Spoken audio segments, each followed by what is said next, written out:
هنأ جلالة الملك عبد الله الثاني أبناء وبنات الوطن بعيد الاستقلال الذي ضحى في سبيله الرعيل الأول لتحرير الإرادة الوطنية وبناء المستقبل الأفضل، والذي يجسد التضحية والانتماء وتحمل المسؤولية لبناء الأردن والحفاظ على أمنه واستقراره ومنجزاته.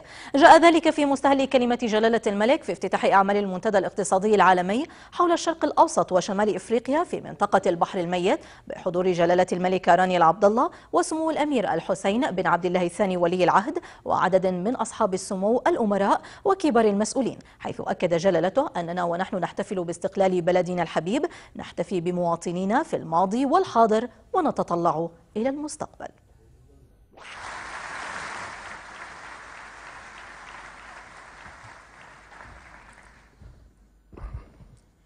بسم الله الرحمن الرحيم.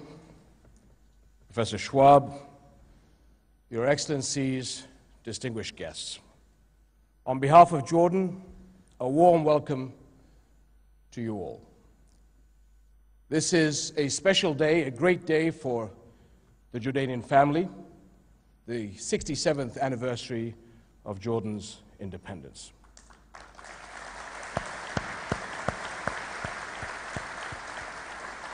So if you'll allow me a special message on this important occasion.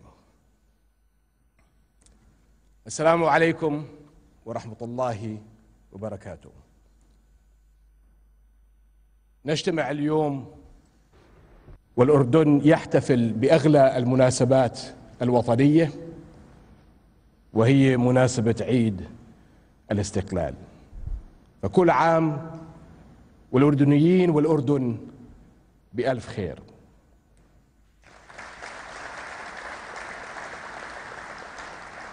الاستقلال اللي ضحى في سبيله الرعيل الأول لتحرير الإرادة الوطنية وبناء المستقبل الأفضل.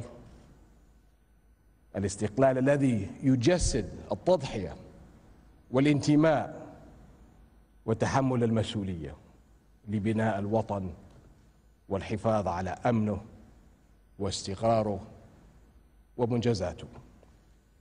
فكل عام والجميع بخير. وبهذه المناسبة أتقدم بالنيابة عن شعبي الكريم لأرحب بكم جميعا في الأردن. My friends, today we celebrate our beloved country. We honor our citizens, past and present, and we look to the future. And I'm delighted that you are here to join us. This forum recognizes the partnership of all our countries, from the Atlantic to the Indian Ocean. Our countries stretch in one sweep like a strong spine across the world. And as a spine is central to the human being, so our region is central to this globe. Our strength and stability in times of threat keep the world more secure. Our resilience and progress in times of change keep the world moving forward. And the choices that we make carry a message to the world about the future we share. My friends, the Arab Spring and its call for human dignity has become the voice of our century.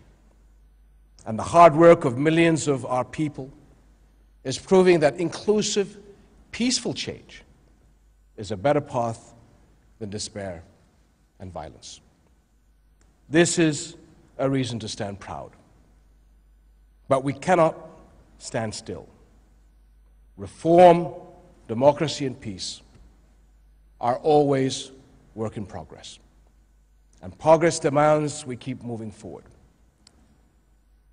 We also cannot stand alone. Our countries have our own unique histories and paths. But a stable, secure future for us all would take our full capabilities pulling together. We are emerging from an era of historic economic challenge. A global downturn, regional dislocations, slow recovery in major world economies. The job ahead is not simply to rebound. We must spur new growth. Our region's single greatest economic crisis, youth unemployment, pleads for action, double action, immediate relief to meet urgent needs, and inclusive high-growth strategies that can produce the millions more jobs we must have soon. These are serious challenges, but I believe there is a huge potential in the MENA region, not only to solve our problems, but to move strongly ahead. Investors who look are finding real opportunities to enter markets, grow businesses, and create jobs. The force behind regional opportunity is the expansion of stakeholding, reform that empowers people to build the future they want to see, and frees our countries to be their creative, productive best.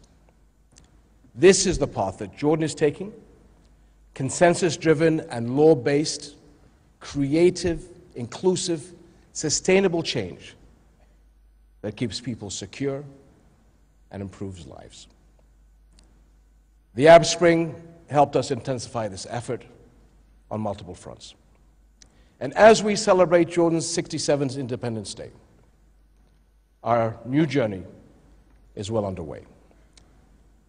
On the political side, we are laying the foundations of effective party-based parliamentary government, secured by our Constitution, the backbone of our country's rights and laws. This January, parliamentary elections brought one of the highest voter turnouts in Jordan's history. Record number of candidates vied for seats. 60% of the new parliament are first-time MPs. There has been a consultative process to choose the Prime Minister, and a first pilot parliamentary government is underway. Economic reform is also ongoing. To respond to economic challenges, including an unforeseeable energy crisis, the government developed a national reform program that has earned us international support. It will make our economy emerge stronger from this latest test. Now, we seek inclusive growth, the key to job creation now and in the future. And Jordan recognizes the central role of the private sector. For more than 10 years, we have worked to remove barriers to enterprise and to integrate into the global and regional economies. Our free trade agreements link us to more than 1 billion consumers. We have invested in infrastructure, public services, and Jordan's greatest assets are people. ICT companies, among others, have turned to our young, tech-savvy workforce, helping Jordanian ICT become a leading sector at home and a leader in the region. For our relatively small country, with limited natural resources, openness is a strategic choice. But the entire MENA region profits from working together to expand regional markets, better manage the environment, and encourage innovation and enterprise. This cooperation is the backbone of sustainable, inclusive growth. My friends, cooperation is also essential for security and peace. For some time, regional economies have survived and even grown despite nearby crises. But we will never be able to put the full resources of our lands into better lives for our people until regional crises are met.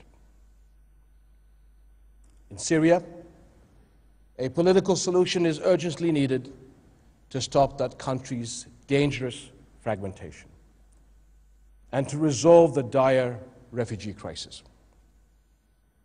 Our Jordanian population is now hosting 10% of its size in Syrian refugees, and this may double by year end. Jordanians are generously sharing scarce water and other resources. For host countries like us in Lebanon, for displaced and vulnerable Syrians, both inside and outside their country, increased humanitarian assistance from the global community is vital. But what ultimately is needed is an immediate end to the violence, so all the Syrian people can rebuild their country. We must also work together to address the core crisis in our region, the Palestinian-Israeli conflict. Extremism everywhere has grown fat off this crisis.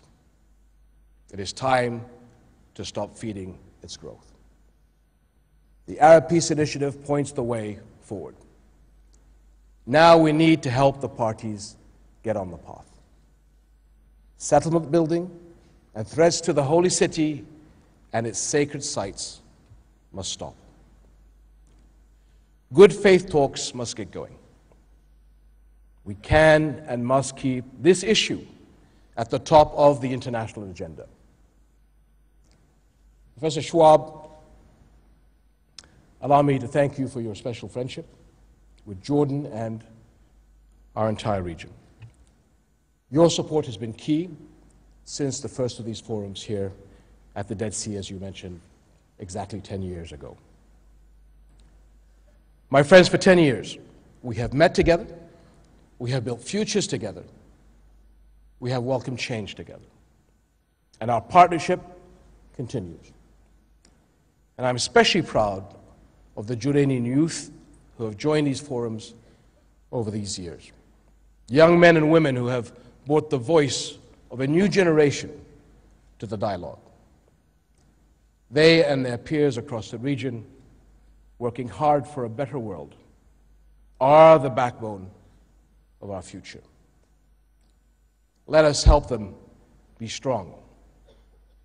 Here in this forum and in the days ahead, we will be welcoming new ideas, new partnerships, new achievements for prosperity, peace, justice, inclusion.